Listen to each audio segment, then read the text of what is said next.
ನಮಸ್ಕಾರ ಎಲ್ರಿಗೂ. March April 2026 ತಿಂಗಳಿನಲ್ಲಿ ನಡೆದ SSLC ಪರೀಕ್ಷೆಯ ಫಲಿತಾಂಶವು ಇಂದು ಬಿಡುಗಡೆಯಾಗಿದೆ. 23/4/2026 ಎಂದು ಬಿಡುಗಡೆ ಮಾಡಿರುತ್ತಾರೆ. ಪರೀಕ್ಷೆಯ ಫಲಿತಾಂಶವನ್ನು ವಿದ್ಯಾರ್ಥಿಗಳು KARresults.nic.in ನಲ್ಲಿ ನೋಡಿಕೊಳ್ಳಬಹುದು. ಹಾಗೂ ಉತ್ತರ ಪತ್ರಿಕೆಗಳ ಸ್ಕ್ಯಾನ್ ಪ್ರತಿ, ಮರು ಎಣಿಕೆ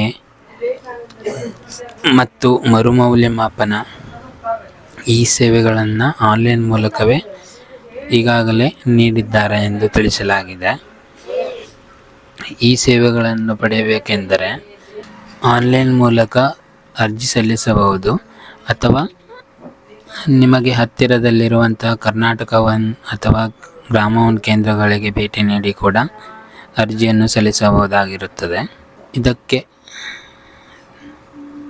ಇಂದಿನ ಈ ವಿಡಿಯೋದಲ್ಲಿ ಇದಕ್ಕೆ ಸಂಬಂಧಪಟ್ಟ ದಿನಾಂಕಗಳು ಹಾಗೂ ಇದಕ್ಕೆ ಎಷ್ಟು ಶುಲ್ಕವನ್ನು ನಿಗದಿಪಡಿಸಿರುತ್ತಾರೆ ಎಂದು ನಾವು ತಿಳಿದುಕೊಳ್ಳೋಣ.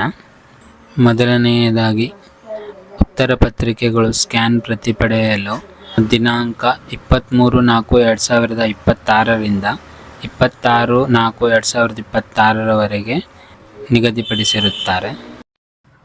ದಂಡ ಶುಲ್ಕದೊಂದಿಗೆ ಪ್ರತಿ ದಿನಕ್ಕೆ 100 ರೂಪಾಯಿಯಂತೆ ಸ್ಕ್ಯಾನ್ ಕಾಪಿಯನ್ನು ಪಡೆಯಲು ದಿನಾಂಕ 27/4/2026 ರಿಂದ 28/4/2026 ಸಮಯವನ್ನು ನೀಡಿರುತ್ತಾರೆ.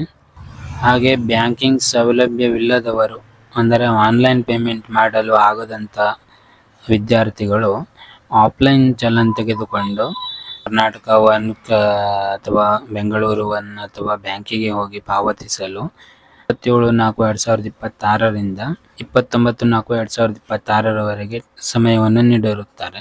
ಹಾಗೆ ಉತ್ತರ ಪತ್ರಿಕೆಗಳು ರೀಟೋಟಲಿಂಗ್ ಮತ್ತು ರಿವ್ಯಾಲ್ಯೂಯೇಷನ್ಗೆ ಅರ್ಜಿ ಸಲ್ಲಿಸಲು ಕೊನೆಯ ದಿನಾಂಕಗಳು 28/4/2026 ರಿಂದ 4/5/2026 ನೀಡಿರುತ್ತಾರೆ.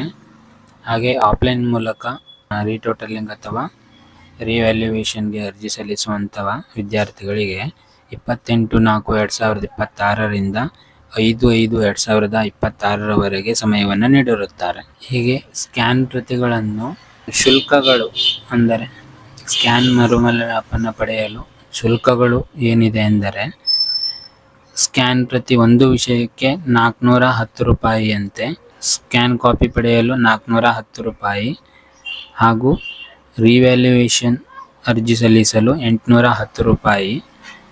ಹಾಗೆ ಆಫ್ಲೈನ್ ಮೂಲಕ ಚಲನ್ ತೆಗೆದುಕೊಂಡು ಸ್ಕ್ಯಾನ್ ಪ್ರತಿ ಪಡೆಯಲು 420 ರೂಪಾಯಿ, ರಿವ್ಯಾಲ್ಯೂಯೇಷನ್ ಅರ್ಜಿ ಸಲ್ಲಿಸಲು 820 ರೂಪಾಯಿ ಎಂದು ನಿಗದಿಪಡಿಸಿರುತ್ತಾರೆ. ಸ್ಕ್ಯಾನ್ ಪ್ರತಿಗಾಗಿ ಅರ್ಜಿ ಸಲ್ಲಿಸಿದ ವಿದ್ಯಾರ್ಥಿಗಳು ಉತ್ತರ ಪತ್ರಿಕೆಗಳನ್ನು ಸ್ಕ್ಯಾನ್ ಮಾಡಿ ಮಂಡಳಿಯ ಜಾಲತಾಣದಲ್ಲಿ ಅಪ್ಲೋಡ್ ಮಾಡಲಾಗುವುದು. ಉತ್ತರ ಪತ್ರಿಕೆಗಳನ್ನು ಅಪ್ಲೋಡ್ ಮಾಡಿದ ಮಾಹಿತಿಯನ್ನು ಅಭ್ಯರ್ಥಿಗಳು ಅರ್ಜಿಯಲ್ಲಿ ನೀಡಿರುವ ಮೊಬೈಲ್ ಸಂಖ್ಯೆಗೆ ರವಾನಿಸಲಾಗುವುದು. ಸದರಿ ಮಾಹಿತಿ ಸ್ವೀಕೃತವಾದ ನಂತರ ವಿದ್ಯಾರ್ಥಿಗಳು ಉತ್ತರ ಪತ್ರಿಕೆಯನ್ನು ಮಂಡಳಿಯ ಜಾಲತಾಣದಲ್ಲಿ ಡೌನ್ಲೋಡ್ ಮಾಡಿಕೊಳ್ಳಬಹುದಾಗಿರುತ್ತದೆ. ಧನ್ಯವಾದಗಳು.